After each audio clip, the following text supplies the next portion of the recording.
নমস্কার, আপনারা শুনছেন উত্তরের কণ্ঠ। উত্তরের কণ্ঠ থেকে আমি প্রভাত বসাক, তুফানগঞ্জ, কোচবিহার। 2021-এর বিধানসভা নির্বাচনের পরবর্তী কালখণ্ডে সারা পশ্চিমবঙ্গ জুড়ে যে রাজনৈতিক হিংসা সৃষ্টি করেছিল তৃণমূল কংগ্রেস, তার বিরুদ্ধে কলকাতা হাইকোর্টের নির্দেশে সিবিআই তদন্ত শুরু হয়েছিল। এই সিবিআই তদন্তে শেষ পর্যন্ত কি হলো সে সম্পর্কে কোনো উচ্চবাচ্য এখন আর শোনা যায় না।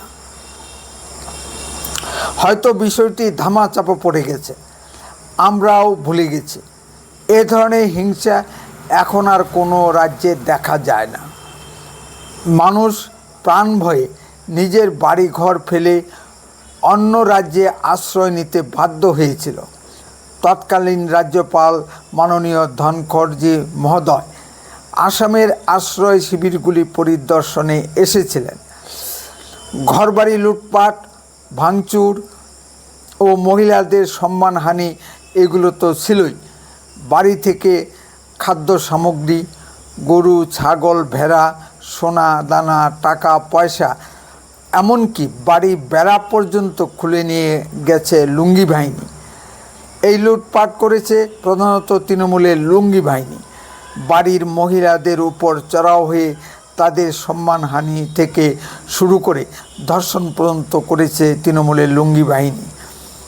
অনেক মহিলা লোকলজ্জার ভয়ে প্রকাশ করতে পারেনি। সিবিআই তদন্ত ও মামলা মোকদ্দমা কেমন যেন থিতিয়ে গিয়েছিল। বীরভূমের ক্ষেত্রে একটি কেস আবার প্রকাশ হয়ে এসেছে। ভোট পরবর্তী হিংসায় 5 জন তৃণমূল কর্মী যারা হাইকোর্ট থেকে জামিন পেয়েছিল 2023 সালে, তাদের জামিন সুপ্রিম কোর্ট নাকচ করে দেন। ওই তৃণমূল কর্মীরা গ্রামের সকল বিজেপি সমর্থকদের বাড়িতে ঢুকে লুটপাট, অগ্নিসংযোগ ও বোম মারে। বাড়ির পুরুষদের না পেয়ে তাদের স্ত্রীদেরকে উলঙ্গ করে অত্যাচার করে।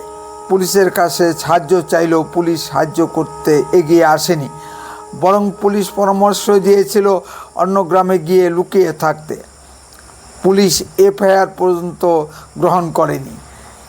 এক মহিলা গায়ে কেরোসিন ঢেলে আত্মহত্যা পর্যন্ত করতে গিয়েছিল। আমার আপনার ট্যাক্সের টাকায় পুলিশের বেতন ভাতা হয়, সেই পুলিশ জনগণকে নিরাপত্তা না দিয়ে তৃণমূলের দলদাসে পরিণত হয়েছে। এত দলদাসগিরি করার পরও তৃণমূলের নেতাকর্মীরা বা স্পষ্ট করে বললে অনুব্রত মণ্ডলের মতো নেতারা পুলিশের বউ মাকে নিয়ে টানাটানি করে। অনুব্রত মণ্ডল যে ভাষায় পুলিশকে আক্রমণ করেছে তা বলার যোগ্য নয়, তাই বললাম না। সামাজিক যোগাযোগ মাধ্যমে তৃণমূল কংগ্রেস নেতা অনুব্রত মণ্ডলের অমৃত বচন ঘুরে বেড়াচ্ছে। সম্মানিত দর্শক, আপনারা শুনে নিতে পারেন। এখানেও পুলিশ দাদাগিরি দেখাচ্ছে। অনুব্রত মণ্ডলের অমৃত বচন প্রচার করার দরুন এবিপি আনন্দের চিফ এডিটর সুমন দেকে পুলিশ নোটিশ ধরিয়েছে। সুপ্রিম কোর্টের বিচারপতি সুদীপ নাথ ও সঞ্জীব মেহতার ডিভিশন বেঞ্চ প্রশ্ন তুলেছেন যে ভোট পরবর্তী হিংসা গণতন্ত্রের শিকড়ে আঘাত, পুলিশ কেন ব্যবস্থা নেয়নি সে প্রশ্ন তুলেন। রাজ্য ও পুলিশের ব্যর্থতার দরুন এ ঘটনাগুলো ঘটেছে। মমতা ব্যানার্জির মতো পুলিশ মন্ত্রী সুপ্রিম কোর্টের ভর্ৎসনা গায়ে লাগবে কি? মাননীয় মমতা ব্যানার্জি সুপ্রিম কোর্টের ভর্ৎসনা ফু দিয়ে উড়িয়ে দেবেন। মাননীয় মমতা ব্যানার্জি যেভাবে পশ্চিমবঙ্গের গণতন্ত্রকে হত্যা করেছে তার জন্য চাই করা ডোজ, অর্থাৎ 356 যারা জারি করে মমতা সরকারকে বরখাস্ত করা। এ ক্ষমতা একমাত্র সুপ্রিম কোর্টেরই আছে।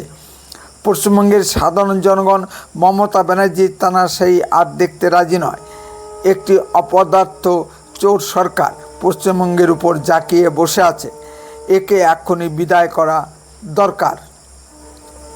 উত্তরের কণ্ঠ তাৎক্ষণিক কোনো খবরের চ্যানেল নয়, এডুকেশনাল ও ইনফরমেটিভ চ্যানেল। উত্তরের কণ্ঠ খবরের ভেতর থেকে খবর বের করে আনে। উত্তরে কণ্ঠ সর্বদাই বাস্তব ও সত্য কথা বলে। আরও এই ধরনের ভিডিও পেতে দয়া করে এক্ষুনি চ্যানেলটিকে সাবস্ক্রাইব করুন, বেল আইকনে ক্লিক করুন। আপনার মূল্যবান মতামত কমেন্টে লিখুন। যদি ভিডিওটি ভালো লেগে থাকে তাহলে অন্তত 10 জনের মধ্যে ভিডিওটি শেয়ার করুন। উত্তরে কণ্ঠ দেশের কথা বলে, দশের কথা বলে। আপনারা চোখ রাখুন উত্তরে কণ্ঠের পর্দায়। বন্দে মাতরম, ভারত মাতা কি জয়।